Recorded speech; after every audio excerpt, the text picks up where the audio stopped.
বিসমিল্লাহির রহমানির রহিম ইন্নাল্লাযীনা ইউবাইউনাকা ইন্নামা ইউবাইউল্লাহ ইয়াদুল্লাহি ফাওকা আইদিহিম ইন্নাল্লাযীনা ইউবাইউনাকা রাসূল নিশ্চয়ই যারা আপনার নিকট বাইয়াত হওয়ার জন্য আসে তাদের আপনি বাইয়াত দান করুন।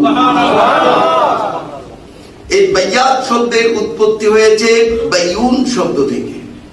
বাইউন শব্দের লোগাতান অর্থ হচ্ছে, ডিকশনারি অর্থ হচ্ছে, আবিধানিক অর্থ হচ্ছে যে যেটাই বুঝেন। বাইউন শব্দের অর্থ হচ্ছে ক্রয় বিক্রয়।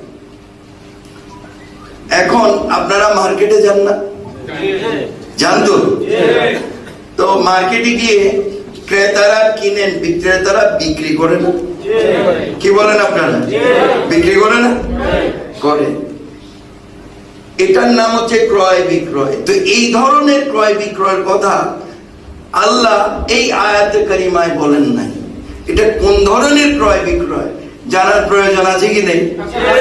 আমি বুঝিয়ে দিচ্ছি। আল্লাহ বলছেন রাসূলকে, রাসূল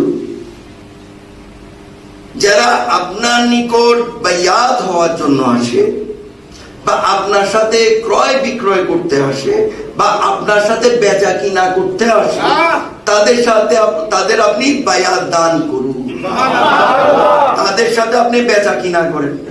তো কি বিক্রি করব, কি কিনবো জানার প্রয়োজন আছে কি নেই? তখন আল্লাহ রাসূলের কাছে গিয়ে আমার বায়াতের রাসূলের মাধ্যমে আমার আমিত্বকে আল্লাহ রাহে কুরবান করে দিয়েছে, আল্লাহর হুকুমে বিক্রি করে দিয়েছে। আমার বলতে কিছুই নাই, সমস্ত কিছু কার? আল্লাহ। মাশাআল্লাহ, এরকম ইশারা দিলে বুঝে যাই আল্লাহ, সমস্ত কিছু আল্লাহ। কারণ সমস্ত উপাসনার মালিক হচ্ছেন আল্লাহ, সেজদার মালিক হচ্ছেন আল্লাহ, কুল্লু মাখলুকাতের মালিক হচ্ছেন কে? আল্লাহ। মাশাআল্লাহ, এইভাবে রেসপন্স করবেন।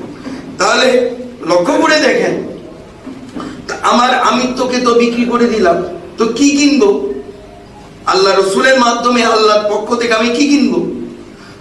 সমস্ত উপাসনার মালিক হচ্ছেন আল্লাহ, সেজদার মালিক হচ্ছেন আল্লাহ, কুল্লু মাখলুকাতের মালিক হচ্ছেন আল্লাহ, এবং কোরআন সুন্নাহ ভিত্তিক বায়াতের রাসূলের মাধ্যমে কোরআন সুন্নাহ ভিত্তিক জীবন ব্যবস্থা কিনে নিলাম।